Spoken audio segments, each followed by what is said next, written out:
NFN ini adalah automation ya. Jadi automation tools yang teman-teman tenang aja, ini nggak bayar, jadi gratis. Nanti tapi kita meskipun gratis, kita tetap perlu hosting ya teman-teman. Nanti kita akan bahas di belakang. Tapi toolsnya gratis, teman-teman bisa hosting dimanapun gitu ya. Dan gampang banget untuk belajar ini. Kenapa? Karena yang tadi aku bilang, kita mau bikin integrasi ke pendaftaran. Dulu tuh susah banget teman-teman. Kita perlu coding, kita perlu bikin database. Itu susah. Sekarang semenjak ada NetN, yang tadinya susah banget kita bikin, jadi jauh-jauh lebih gampang. Karena yang tadinya kita perlu coding manual, sekarang kita tinggal drag and drop aja ya. Kita misalkan mau tambahin integrasi ke Google Sheet gitu ya. Kita tinggal tarik aja Google Sheet-nya, udah jadi. Jadi sangat jauh-jauh lebih gampang dibanding kita coding sendiri. Dan kenapa viral? Dan banyak orang yang mau coba? Karena yang teman-teman misalkan non-programmer, teman-teman mahasiswa, teman-teman di kantor, itu kalau mau pakai ya gampang gitu, tinggal drag and drop dan nggak usah misalkan ngoding manual. Jadi yang penting kita tahu bisnis prosesnya seperti apa, udah jadi kayak gitu. Jadi harapannya teman-teman, meskipun teman-teman aku tahu banget di sini banyak yang bukan programmer dan nggak harus jadi programmer teman-teman untuk kita misalkan belajar ini. Jadi teman-teman bisa belajar tanpa perlu punya skill coding kayak gitu. Next one. Oke. Nah, yang aku pengen teman-teman ngerti ini konsep teori sedikit aja teman-teman. Gimana cara NetN itu bekerja? Kalau kita sering dengar otomasi, tapi gimana sih cara itu bekerja? Gimana endingnya proses itu bisa diotomatisasi? Ya, gimana caranya? Nah, ada dua teman-teman. Jadi ketika proses itu mau diotomatisasi, ada dua bagian yang kita perlu setting.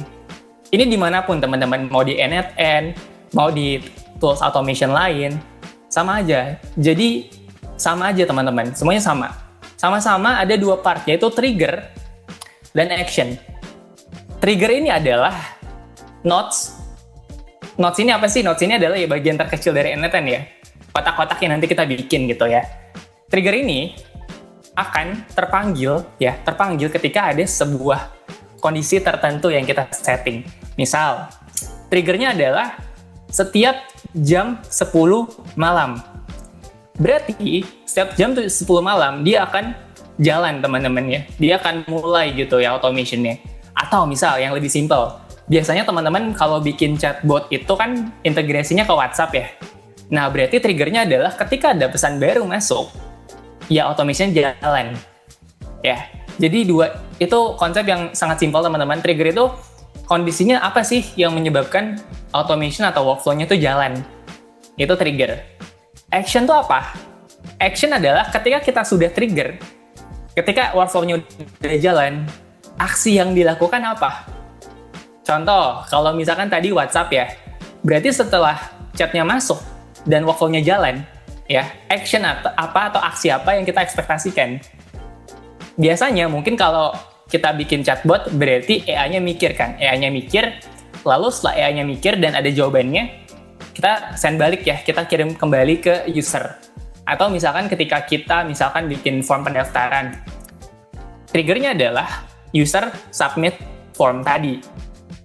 Action-nya adalah isi dari form tadi kita masukin ke Google Sheet. Atau misalkan teman-teman pakai yang lain itu nggak masalah. Tapi intinya sama. Action itu adalah aksi yang dilakukan, trigger itu kondisi yang memicu si workflow ini jalan. Kayak gitu aja teman-teman. Oh ya, hopefully teman-teman ini nggak kecepatan ya. Kalau kecepatan, teman-teman tinggal bilang aja di chat, nanti aku planning. Oke, nah ini really simple ya. Hopefully teman-teman ngerti sama ini. Kalau misalkan masih belum ngerti, di chat aja nanti kita bahas yang teman-teman nggak ngerti apanya. Oke, nah ini udah clear teman-teman. Nah setelah kita udah tahu nih cara kita bikinnya gimana, ada trigger, ada action. Next-nya adalah, tadi aku udah bilang, dia ini low code sama open source. Artinya apa? Low code itu teman-teman nggak usah ngoding. Ada ngodingnya sedikit lah. Tapi itu pun optional, teman-teman bisa minta tolong AI buat minta codingin. Bro, codingin dong. Itu bisa, nanti kita coba ya. Sama open source ini ya teman-teman bisa basically hosting sendiri. Kalau kita pakai misalkan kita pakai WhatsApp. server WhatsApp pasti kan di hosting di suatu tempat gitu ya. Kita bisa nggak hosting, bikin WhatsApp kita sendiri? Nggak bisa. Tapi kalau N8, kita bisa bikin server N8 kita sendiri. Dan datanya juga kita simpan sendiri, terserah kita mau simpan di mana. Bahkan simpan di laptop kita juga bisa, teman-teman. Itu yang namanya open source. Jadi kodenya kita bisa hosting sendiri di server kita, di tempat yang kita mau, kayak gitu. Jadi really helpful. Kalau teman-teman mau bikin perusahaan yang literally bikin service N8 itu juga bisa. So, ini tools yang powerful banget untuk kita coba, ya. Bahkan company-ku pribadi di Malaysia juga pakai ini gitu untuk banyak proses. Jadi, kalau misalkan nanya, Mas, opportunity-nya ada nggak? Ada, teman-teman. Opportunity untuk jadi builder N8 itu ada banget. Nggak cuma di Indonesia, tapi di seluruh dunia. Bahkan yang tadi aku udah bilang, di Malaysia, di Indonesia, di banyak tempat, ini real memang ada demand-nya gitu ya. Jadi kalau teman-teman, aduh bingung banget mau kerja apa, nah boleh banget sambil belajar ini, sambil juga nanti buka open jasa gitu ya untuk bikin N8 kayak gitu. Next one, kita lanjut lagi. Minum dulu teman-teman biar nggak haus. Oke. Nah, kita mau mulai nih ceritanya. Kita mau mulai bikin N8. Pertanyaannya yang sering banget ditanyain di webinar apapun itu adalah hosting di mana? Karena hostingnya bingung kan. Tadi kan aku bilang dia ini bisa di hosting di mana aja. Bahkan sebenarnya kita bisa hosting sendiri ya di laptop kita ataupun di server lain gitu ya. Nah, ada dua pilihan sebenarnya teman-teman. Pertama, itu di N8 Cloud. Ya, jadi N8 Cloud ini basically ya official dari N8 ya. Plusnya apa? Nggak perlu mikirin server. Jadi kita nggak usah ngurusin server gitu ya. Enak kan teman-teman? Enak banget. Tapi ada catch-nya, ada kekurangannya. Yaitu N8 Cloud itu harganya mahal banget. Berapa? Jadi kalau misalkan teman-teman ke N8, n8.com gitu ya. Teman-teman di sini cek misalkan pricing. Wah, monthly-nya berapa? Sebulan $24. $24 dirupiahin itu udah 300.000 ya, sebulan. Ya, mahal banget ya teman-teman ya. Nah, makanya banyak alternatif yang kita bisa coba selain N8 Cloud teman-teman. Memang ini paling gampang, tinggal pencet-pencet doang. Tapi ada alternatif yang ibaratnya kita juga nggak kalah lebih gampang, tapi harganya jauh lebih murah dari ini, mahal banget ya teman-teman. $24 gitu ya per bulan untuk satu instant. Kita bisa pakai yang kedua, self-host. Jadi kita hosting sendiri. Nah, contohnya adalah di Domainsia tentunya gitu ya. Kenapa? Karena paling fleksibel teman-teman. Dan juga secara long term-nya lebih murah pastinya dibanding kita pakai N8 Cloud. Jadi bisa teman-teman consider gitu ya. Oke, dan pertanyaan next-nya, kenapa nggak hosting di laptop sendiri? Kan tadi bisa katanya. Nah, bisa teman-teman, tapi beberapa service N8, ya kayak misalkan Google, kita mau konekin ke Google Service misalkan, itu teman-teman butuh yang namanya domain. Ya, jadi perlu dikonekin ke domain. Bisa nggak dari laptop dikonekin ke domain? Ya bisa aja. Tapi kan laptop teman-teman pasti ada matinya, ya ada kita shutdown. Ya, jadi kita butuh yang stabil nyala terus. Bagusnya memang di VPS gitu ya, VPS contohnya di Domainsia yang kita akan tutorin gitu ya gimana.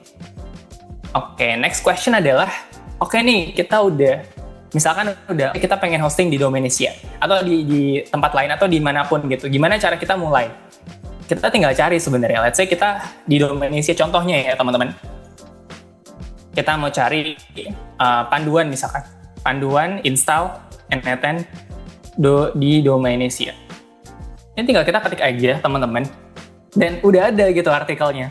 Panduan lengkap install N8 di VPS Domainsia. Dan ini tinggal kita klik aja tutorialnya. Dan ini udah lengkap teman-teman. Nah ya ini kan ada beberapa yang perlu disiapin. Teman-teman nanti persiapin aja yang perlu dibeli. Cloud VPS, ya tentunya yang hari ini juga promo tadi udah dibilangin. Terus ada akun Domainsia tentunya. Nanti teman-teman tinggal bikin akun aja. Cara installnya gimana? Nah ini cara installnya gampang banget juga teman-teman. Misal kita udah bikin akun nih contohnya ya. Kita let's say udah bikin akun. Ini kelihatan ya teman-teman ya, panel Domainsia-nya aman ya teman-teman ya. Nah ini kita udah misalkan punya akun. Nah, terus gimana? Let's say teman-teman juga udah beli nih. Teman-teman udah beli VPS-nya. Teman-teman tinggal ke bagian My Services. Ya. Ya, ini tinggal dipencet aja. Ini kan aktif ya, teman-teman ya. Ini tinggal dipencet aja sama teman-teman. Nah, dia akan loading. Nah, kalau kita lihat juga di sini, teman-teman, panduan lengkapnya. Jadi sama ya, teman-teman. Kita masuk, terus klik My Services. Ya. Terus kita tadi pilih VPS yang mau dipakai. Nah, nanti ketika kita udah masuk, teman-teman, nanti akan ada beberapa menu lah di sini. Nah, sebelum kita utak-atik, kita pastiin dulu VPS kita udah mati. Jadi teman-teman bisa klik tombol power off. Karena kalau nggak di power off, kenapa? Nggak bisa disetting, teman-teman. Jadi kita perlu power off dulu. Nah, kalau udah power off, teman-teman tinggal scroll ke bawah. Ada bacaan reinstall. Ya, teman-teman, aku gedein biar teman-teman juga kelihatan. Reinstall. Nah, ini reinstall ini, teman-teman, ada dua ya pilihannya, OS Images atau Applications. Bisa nggak kita install NetEnt pakai let's say Fedora? Bisa juga, teman-teman. Tapi kita pengen kasih tutor di mana teman-teman, misalkan non-technical, itu juga bisa install. Caranya gampang, teman-teman. Tinggal kita ke Applications. Ya, di sini ada Application, berarti kan aplikasi ya. Terus teman-teman tinggal klik yang Artificial Intelligence di sini. Dan udah disediain ya template NetEnt. Jadi kita tinggal select aja versionnya. Nah, kalau udah kayak gini nih, ini berarti udah ke-select ya, teman-teman. Kita udah ke-select NetEnt. Tinggal scroll ke bawah, tinggal masukin password gitu ya, atau SSH keys. Cuma biar gampang, teman-teman pakai password aja juga nggak apa-apa ya. Ini coba kita masukin passwordnya. Oke, nah ini tinggal kita reinstall server. Ya, tinggal kita pencet reinstall di sini. Nah, ketika kita pencet reinstall, dia akan reinstalling ya, teman-teman, untuk beberapa waktu. Gitu, jadi sambil kita nunggu, kita lanjut lagi ke materi tadi. Oke. Kita lanjut sedikit. Nah, ini kan kita udah dapat ya hosting gimana di NetEnt Cloud. Oke, let's install our own NetEnt on Dominisia, which is kita tadi udah install, jadi udah aman ya, teman-teman ya.